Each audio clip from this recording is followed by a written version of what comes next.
യിലേക്ക് എറണാകുളത്ത് സഹോദരി ഭർത്താവിനെ കൊലപ്പെടുത്തിയ കേസിൽ പ്രതിക്ക് ജീവപര്യന്തം ശിക്ഷ വിധിച്ച് എറണാകുളം അഡീഷണൽ സെഷൻസ് കോടതി. 2009 ജൂൺ 27-നാണ് കോയബസാറിൽ കണ്ണൻ നവാസിനെ പ്രതി റഹീം കൊലപ്പെടുത്തിയത്. സഹോദരിയെ നിരന്തരം ഉപദ്രവിച്ചതിലുള്ള വൈരാഗ്യമാണ് ഈ കൃത്യത്തിലേക്ക് നയിച്ചത്. ശ്യാം ദേവരാജ് നൽകും വിശദാംശങ്ങൾ. ശ്യാം, സഹോദരിയെ നിരന്തരമായി ഉപദ്രവിച്ചതിലുള്ള വൈരാഗ്യമാണ് ഈ ഒരു കൊലയിലേക്ക് നയിച്ചത്. എന്തായാലും ഈ കേസിൽ ഇപ്പോൾ പ്രതിക്ക് ജീവപര്യന്തം ശിക്ഷ വിധിച്ചിരിക്കുന്നു എറണാകുളം അഡീഷണൽ സെഷൻസ് കോടതി. വിധിയുടെ വിശദാംശങ്ങൾ.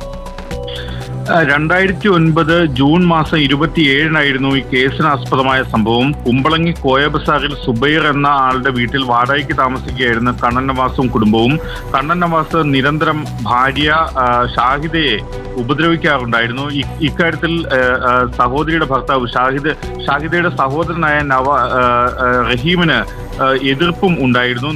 പലതവണയും ഈ പ്രശ്നം പറഞ്ഞു പരിഹരിക്കാൻ ശ്രമിച്ചിരുന്നു. പക്ഷേ നവാസ് അക്കാര്യത്തിൽ പരിഹരിക്കാൻ തയ്യാറായില്ല. ഈ നിരന്തരമായ ദേഹോപദ്രവത്തെ സംബന്ധിച്ച് ഷാഹിദ സഹോദരനോട് റഹീമിനോട് പരാതിയും പറഞ്ഞിരുന്നു. ഇത് ഒരു ദിവസം കടുത്ത ദിവസമാണ്, അല്ലെങ്കിൽ അതേ തുടർന്നാണ് ഈ കൊലപാതകത്തിലേക്ക് നയിക്കുകയും ചെയ്തത്. എറണാകുളം അഡീഷണൽ സെഷൻസ് കോടതി 6 ആണ് ഈ ശിക്ഷ വിധിച്ചത്. ഒന്നാം പ്രതി റഹീമിന് ജീവപര്യന്തം തടവും 1 ലക്ഷം രൂപ പിഴയുമാണ് ശിക്ഷ വിധിച്ചത്.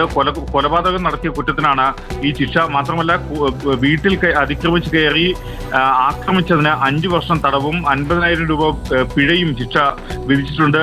നേരത്തെ പള്ളുരുത്തി പോലീസ് സ്റ്റേഷനിലാണ് ഇത് സംബന്ധിച്ച കേസ് എടുത്തതും അന്വേഷണം നടത്തി കുറ്റപത്രം കോടതിയിൽ സമർപ്പിച്ചതും. അഡീഷണൽ ജില്ലാ സെഷൻസ് കോടതി ജഡ്ജി CK മധുസൂദനാണ് ഇതിന്റെ ശിക്ഷാവിധി ഇന്ന് പുറപ്പെടുവിച്ചത്. ഇത് ഈ കേസിൽ ഹാജരായത് additional public prosecutor advocate CK ജസ്റ്റിനും ജ്യോതി കെയും ആണ്.